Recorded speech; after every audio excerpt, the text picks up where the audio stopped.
बोलो समुद्र नारायण भगवान की, बोलो गुरु गोपालदास महाराज की। आज पावन अवसर पर उपस्थित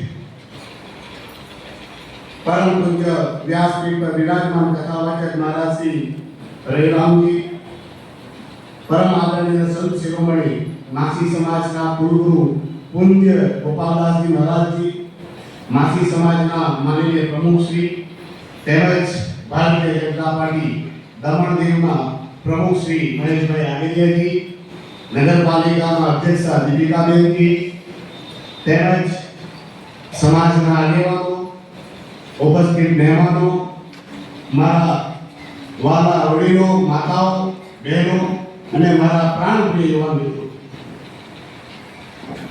અહીં આજે પાવન શ્રીમદ ભાગવત કથાનો લાવો મળ્યો છે તે આપણા સૌ માટે ભગવાનની અસીમ કૃપા છે.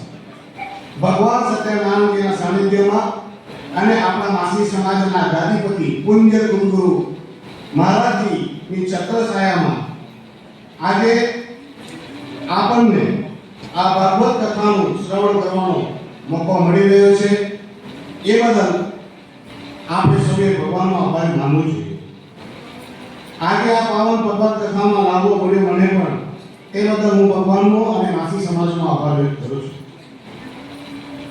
ભાઈઓ બહેનો, ભાગવત કોઈ એક વ્યક્તિ કે સમાજ માટે નથી, ભાગવત તો સમગ્ર માનવ સમાજ માટે છે.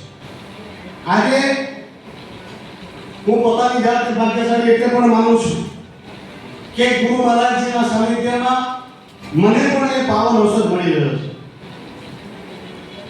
450 વર્ષ જૂની આ પરંપરા એ માસી સમાજે સ્થાપિત કરી છે અને આજે જ્યારે આ બોર્ડ વાંચી રહ્યા છે ત્યારે 55મો આ ભાગવત મહાયજ્ઞ એ આ માસી સમાજના હોલમાં થઈ રહ્યો છે, જેનો મને સાક્ષી બનવાનો અવસર મળ્યો છે.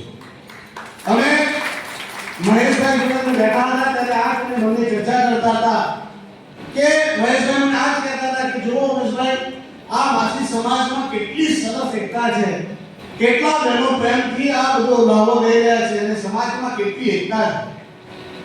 ખરેખર આ જ સમાજે પ્રાપ્ત કર્યું છે, આ જ સમાજે મેળવ્યું છે. આ સમાજ માસી સમાજ હું હંમેશા કહું છું એ લોકોને પ્રેરિત કરનારો, પ્રેરણા આપવાનો અને હર હંમેશ મદદ કરનારો રહ્યો છે. આજે સમાજ એકત્રિત બનીને, સંગઠિત બનીને, સંસ્કારી બનીને લોકોને પ્રેરિત કરે છે અને એનો શ્રેય જાય છે ગોપાલદાસજી મહારાજ અને એમના આગળ એના જેટલા પણ કાર્યકર્તા રહ્યા છે એમની. આજે લોકો સવારથી લઈને સાંજ સુધી મારું કરતા હોય છે અને મારામાં જેટલું સમેટાય એટલું સમેટવાનો પ્રયત્ન કરી રહ્યા હોય છે. આંખ ખુલે અને આંખ બંધ થાય ત્યાં સુધી મારું જ કરતા હોય તેવા સમયે આ સમાજ લોકો માટે જીવવા માટે પ્રેરિત કરી રહ્યા છે. ગુરુ મહારાજજી સાથે 2 વર્ષ પહેલા મને લંડન પણ જવાનો મોકો મળ્યો ને એક વાત મહેશભાઈને કરી, મેં કીધું કે માસી સમાજના લોકો અહીંયા દમણમાં છે એ જ નહીં પણ લંડનમાં બી એટલા ધર્મ પ્રત્યે જાગૃત છે અને ત્યાં પણ કથામાં લોકો ઉમળા ફેર વિશ્વ રહેતા હતા. અને મેં ત્યાં જોયું છે જ્યારે ગુરુજી વિદાય લઈ રહ્યા હતા ત્યારે તમે જે વાત કરી રહ્યા તો ગોપીઓની, કે કૃષ્ણ જ્યારે ગોપીઓને છોડીને જાય છે ત્યારે ગોપીઓ ઓળા બનીને ભગવાન પર ચડી દોડા કરે તેવી સ્થિતિને લાસ્ટ વર્ષે લંડનમાં જોઈ હતી ગુરુ મહારાજજીની વિદાય. અને આ દરેક વસ્તુ સાબિત થયું હોય તો એ માસી સમાજના ઉચ્ચ કરના સંસ્કારના કારણે. અને આ સંસ્કાર સ્થાપિત કર્યા છે આ ગાદીપતિ લોકોએ. સમાજે પોતે શિખામણ લઈને હર હંમેશ લોકોને સાચી દિશામાં દોર્યા છે. ભાગવત કથાના સંદર્ભમાં એટલું જ કહીશ, ભાગવત આપણને શીખવે છે ધર્મ એટલે માત્ર પૂજા નહીં પરંતુ સાદું જીવન જીવવાની રીત. આપણે બધા અલગ હોઈએ, કોઈ નાનું, કોઈ મોટું, કોઈ ગરીબ, કોઈ પૈસાવાળો, પણ ભગવાનની નજરમાં બધા સમાન છે. ભાગવત કહે છે અહંકાર છોડો, એકબીજાનું માન રાખો, જાતિવાદ અને ઉચ્ચ નીચનાથી ઉપર ઉઠો.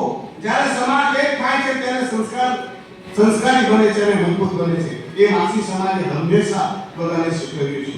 આજ પાઠ આપણા માસી સમાજે પેઢી દર પેઢી આપણને શીખવ્યા છે માતા અને બહેનો તમે સમાજની સાચી શક્તિ છો. એ માતા યશોદાની મમતા અને માતા કૃતિની અડગ શ્રદ્ધા આપણે સૌને પ્રેરણા આપે છે. તમે તમારા સંતાનોને જે સંસ્કાર આપો છો એ જ આપની કામનું પાલન કરે છે. સમાજનું ભવિષ્ય તમારા સંસ્કાર ભર્યા હાથોમાં છે. અને માસી સમાજની માતા અને બહેનોએ જે સંસ્કાર બાળકોમાં સિંચન કર્યા છે તેના ફલસ્વરૂપ આજે સમાજ સંસ્કારી બનીને એકજૂટ બનીને સશક્ત બન્યું છે. મારા યુવા મિત્રો, ભાગવત સ્પષ્ટ શબ્દોમાં કહે છે, શક્તિ હોય તો સંયમ રાખજો, જ્ઞાન હોય તો વિનમ્ર બનજો અને સફળતા મળે તો ધરતી સાથે જોડાયેલા રહેજો. આજનો યુવાન નશા, હિંસા કે ખોટા માર્ગ ન ભટકી જાય, આપણી સૌની સૌથી મોટી જવાબદારી છે. મોબાઈલ હાથમાં રાખજો પણ સંસ્કાર દિલમાં રાખજો. આગળ વધજો પણ માતા પિતા અને સમાજને ભૂલતા નહીં. અહીંયાથી વ્યાસપીઠ પરથી વ્યાસ જે શપથ કર્યો હતો કે બે વાતોને ભૂલશો નહીં, એક માતાને અને એક ધરતી માતાને.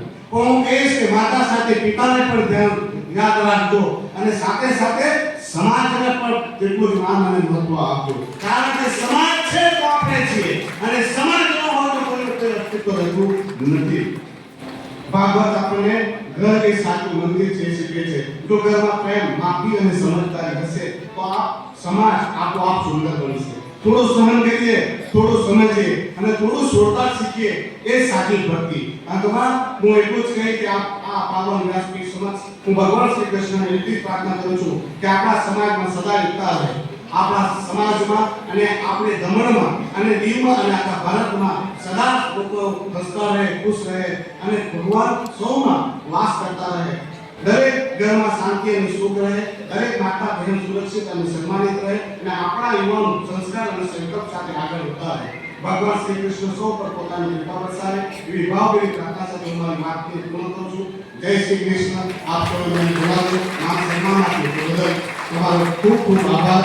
હું વ્યાસપીઠ પરથી અને ગુરુ મહારાજજીના ચરણોમાં મોટી વંદન સાથે સમર્પિત થાઉં છું અને ગુરુ મહારાજજી અને તમારા દરેકનો આભાર વ્યક્ત કરું છું કે તમે મારા જેવા વ્યક્તિને સાંસદ બનાવે છે. તમે આશા અને અપેક્ષા સાથે મને જે પણ તમે કામ કરી સોંપી છે તેનું હું નિર્વાહ કરવાનો પ્રયત્ન કરી રહ્યો છું અને આશા રાખું છું કે તમારા તમામના વિશ્વાસ પર